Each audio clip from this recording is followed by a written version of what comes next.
बच्चों से यस्सु की मोहब्बत। मुकद्दस मत्ती की अंजील उसका 19 बाब 13 ता 15 आयात तक। तब बच्चे उसके पास लाए गए ताकि वो उन पर हाथ रखे और दुआ करे, लेकिन शागिर्दों ने उन्हें झिड़का। मगर यस्सु ने उनसे कहा कि बच्चों को रहने दो और इन्हें मेरे पास आने से मना ना करो, क्योंकि आसमान की बादशाही ऐसों ही की है। और वो उन पर हाथ रखकर वहां से रवाना हुआ। पाकलाम के पढ़े और सुने जाने पर खुदावंद की बरकत हो। खुदा का शुक्र हो। God bless you. Bible is life.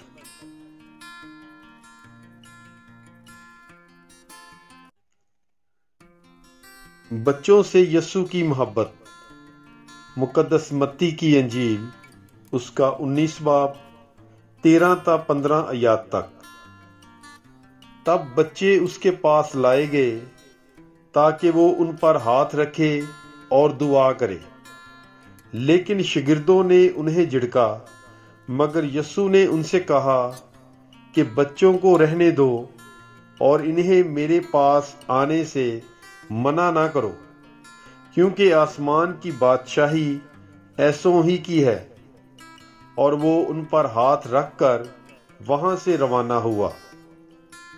पाकलाम के पढ़े और सुने जाने पर खुदावंद की बरकत हो। खुदा का शुक्र हो।